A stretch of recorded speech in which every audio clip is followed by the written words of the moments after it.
എല്ലാവർക്കും പ്രജൂസ് കറി വേൾഡിലേക്ക് സ്വാഗതം. ദോശയ്ക്കൊപ്പവും ഇഡ്ലിക്കൊപ്പവും സെർവ് ചെയ്യാൻ പറ്റിയ തേങ്ങ ചേർക്കാത്ത ചട്നിയാണ് ഇന്നത്തെ റെസിപ്പി. ഇത് വളരെ പെട്ടെന്ന് എങ്ങനെയാണ് തയ്യാറാക്കുന്നത് എന്ന് നോക്കാം.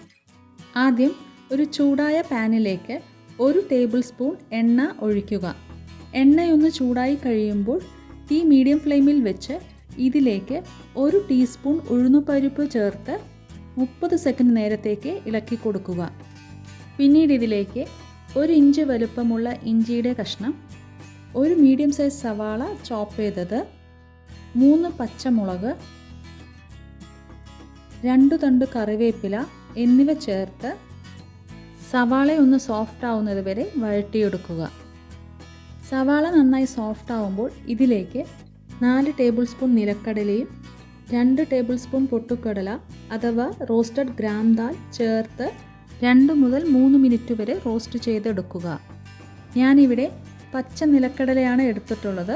നിങ്ങൾ റോസ്റ്റഡ് നിലക്കടലയാണ് എടുക്കുന്നതെങ്കിൽ ഇത് അവസാനം ചേർത്ത് 30 സെക്കൻഡ് നേരം ഒന്ന് റോസ്റ്റ് ചെയ്തെടുത്താൽ മതിയാവും. ഇപ്പോൾ കടല നന്നായി റോസ്റ്റായി കിട്ടിയിട്ടുണ്ട്. ഇനി ഫ്ലെയിം ഓഫ് ചെയ്ത് ഇത് നന്നായി തണുക്കാൻ വയ്ക്കാം. നന്നായി തണുത്തതിന് ശേഷം ഇതൊരു മിക്സിയുടെ ജാറിലേക്ക് മാറ്റുക.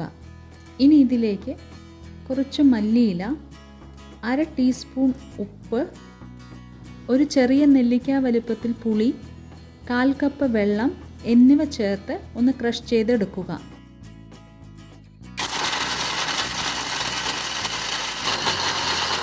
പിന്നീട് ആവശ്യത്തിനുള്ള വെള്ളം ചേർത്ത് ഇത് സ്മൂത്ത് പേസ്റ്റ് ആവുന്നത് വരെ ബ്ലെൻഡ് ചെയ്തെടുക്കുക. ഇപ്പോഴിത് സ്മൂത്ത് പേസ്റ്റായി അരച്ചെടുത്തിട്ടുണ്ട്. ഇനി ഇത് കടുക് താളിക്കാം. അതിനായി ഒരു ചൂടായ പാനിലേക്ക് 1 ടേബിൾ സ്പൂൺ എണ്ണ ഒഴിക്കുക. എണ്ണ ചൂടായി തുടങ്ങുമ്പോൾ തീ മീഡിയം ഫ്ലെയിമിൽ വെച്ച് ഇതിലേക്ക് 1/2 ടീസ്പൂൺ കടുക് ചേർക്കുക. കടുകെല്ലാം ഒന്ന് പൊട്ടിക്കഴിയുമ്പോൾ 1 ടീസ്പൂൺ ഉഴുന്നുപരിപ്പ്, 1 ടീസ്പൂൺ പൊട്ടുകടല, 1 ഉണക്കമുളക് നടുവേ മുറിച്ചത്, 1 തണ്ട് കറിവേപ്പില എന്നിവ ചേർത്ത് 1/2 മിനിറ്റ് നേരത്തേക്ക് തുടർച്ചയായി ഇളക്കി കൊടുക്കുക. 1/2 മിനിറ്റ് ആയപ്പോൾ ഇതെല്ലാം ഒന്ന് റോസ്റ്റായി കിട്ടിയിട്ടുണ്ട്. ഇനി ഫ്ലെയിം ഓഫ് ചെയ്ത ശേഷം നേരത്തെ അരച്ചു വച്ച ചട്നി ഇതിലേക്ക് ഒഴിക്കുക. അതോടൊപ്പം 1/2 കപ്പ് വെള്ളം കൂടി ചേർത്ത് നന്നായി ഇളക്കി യോജിപ്പിക്കുക. ഇപ്പോൾ നീർ ചട്നി റെഡി ആയിട്ടുണ്ട്. ഇനി ഇതൊരു സെർവിങ് ബൗളിലേക്ക് മാറ്റാം.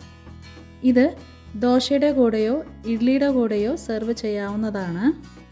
എല്ലാവരും ഈ നീർ ചട്നി റെസിപ്പി ഒന്ന് ട്രൈ ചെയ്ത് നോക്കണം. എന്നിട്ട് നിങ്ങളുടെ ഫീഡ്ബാക്ക്സ് അറിയിക്കുക. ഇനി പുതിയൊരു റെസിപ്പിയുമായി വീണ്ടും കാണാം. അതുവരെ ടേക്ക് കെയർ ഓൾ.